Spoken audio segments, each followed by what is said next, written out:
Assalamu alaikum. How are you doing, brothers and sisters? Ramadan Mubarak. So today, truly, I'm going to be going over the Thomas Trinity in exactly 12 minutes, at least, hopefully. So, for those who are unaware, the Thomas Trinity is more so, or exactly, Thomasism is more so the belief that God is just purely actual, and things like absolute divine simplicity and actus purus.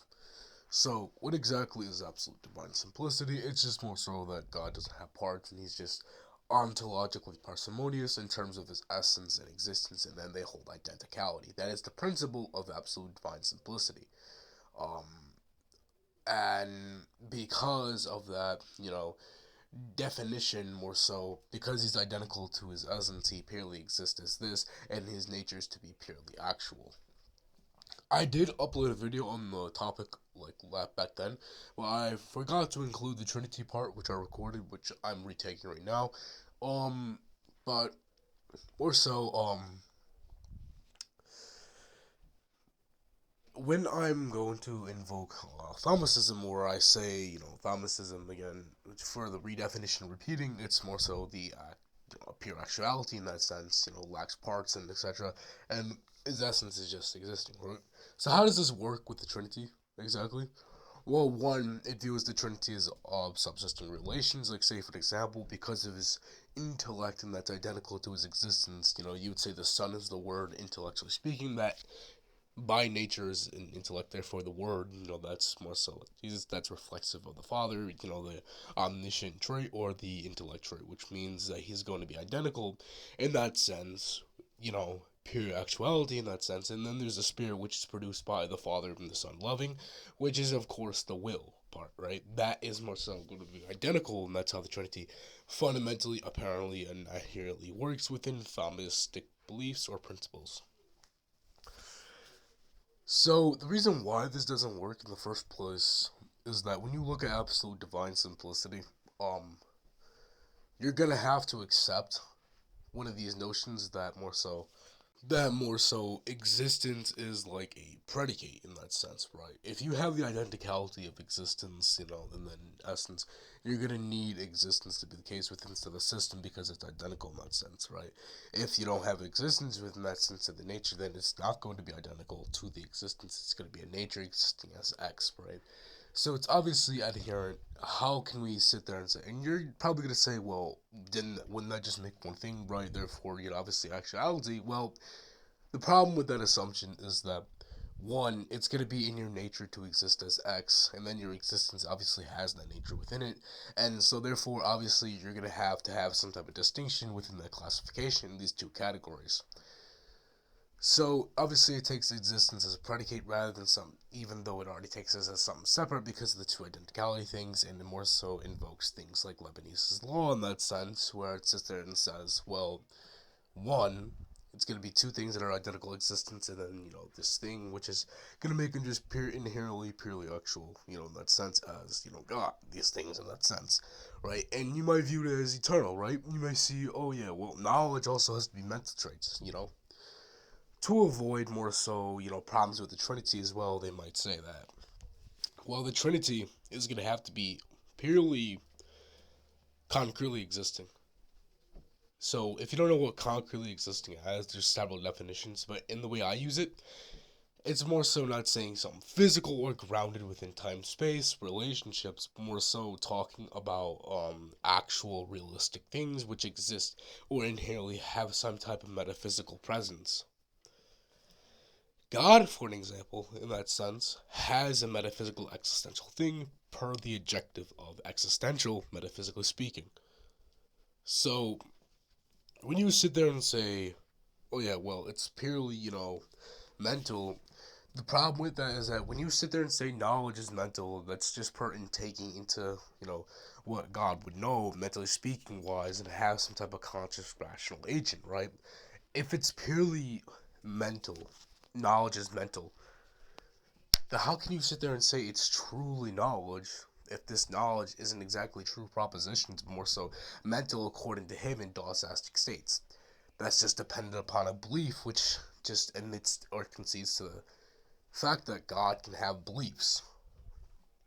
The thing with when you sit there and say God knows true propositions, or you try and invoke God as all, knowing in that sense, inherently when it comes to the scripture of the Bible, John 1:320 sits there and says, God is in our heart and knows everything, right? Or inherently under, like, not under, has that factor of knowing everything. This includes true propositions, false propositions, and if you say these are, you can have like virtual distinctions, like, mental traits and such, like virtual distinctions, nothing can be totally real because it's a mental thing. You're affirming and admitting and conceding to the idea that God can have mental states in which he pertains to knowledge being mental and not necessarily true, in the sense where it's like, oh, yeah, well, of course, if you admit to it being a correspondence stance, like correspondence reality, well, he knows everything within reality through that conscious state, well, then his knowledge is dependent upon reality to even exist in the first place, right? That's the problem with assuming mentality. Of course, you can bring up the refutation. Well, you can obviously say, well, that's just anthropomorphism, or you sit there and say, oh yeah, well, you're assuming some type of human structure. Um, one, it's not anthropomorphism, because one, if he's capable of adhering to knowing everything, or more so has mental knowledge about things in states which can be far greater of understanding, you still have the ontological distinction. We're not attributing human mentality, we're attributing some type of distinct mentality, which is ontologically distinct, of course. We're not assuming those types of traits, which is inherently just stupid to do. So you're gonna have to accept it as like some type of like more so concrete thing rather than actual mental virtual distinction. So therefore you should allow real distinctions, or more so real traits, as a part of that. Which again, if you take the intellectual part as identical to God, in a sense, oh yeah, well, his identicality is, identical to him, his knowledge is identical to him, you'd sit there and say, oh yeah, well, God is identical to things which he knows, his knowledge. That means he's identical to true propositions. Of course, when you sit there and take, oh yeah, identical to true propositions, I'm not being serious, because one, that's just taking the knowledge to be identical to God, which, even though the omniscience point would have to be, because the principle of ADS, or absolute divine simplicity, because knowledge, its nature, and its nature to know everything, would have to be identical to God in his essence. But back to the point about ADS specifically, more so, oh yeah, I will be going more up on that modality argument real quick. Well, not the modality argument. Actually, yeah, modality argument. Sorry, it's a modal argument. When you go upon sitting there saying, well, it still takes existence as a predicate in the system. So I mean, it's just stupid inherently, because the identicality part.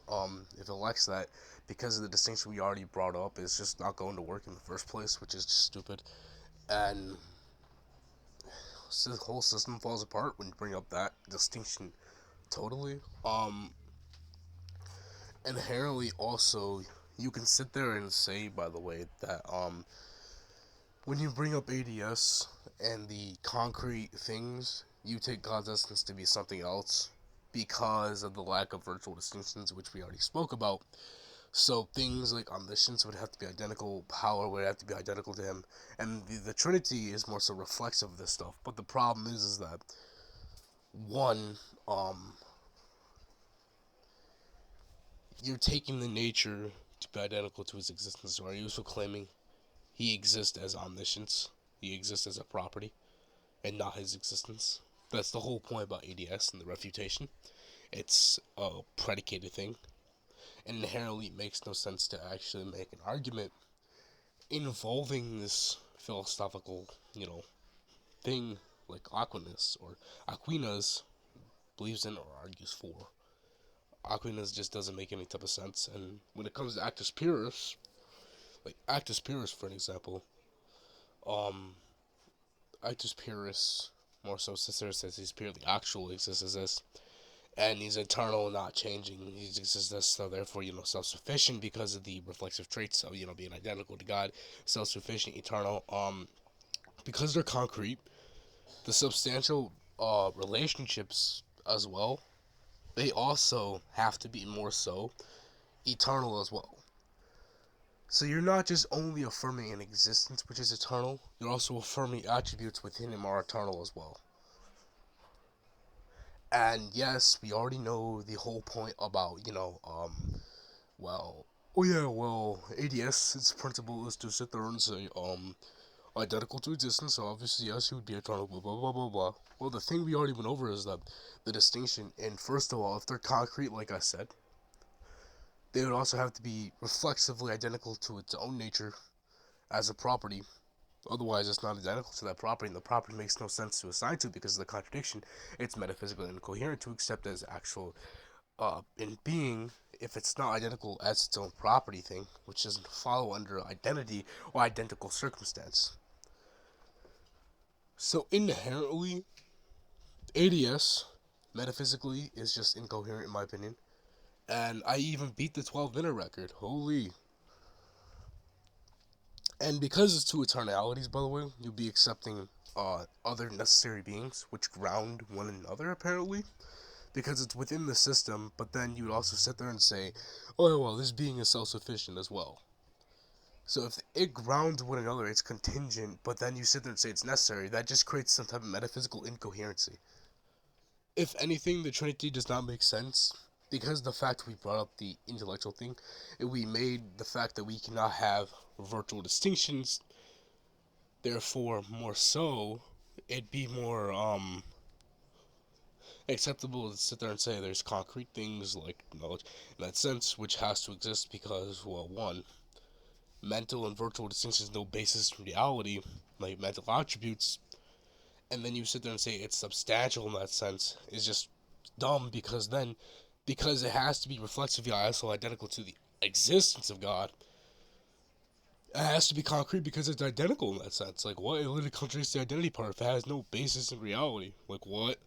ADS is stupid. See ya.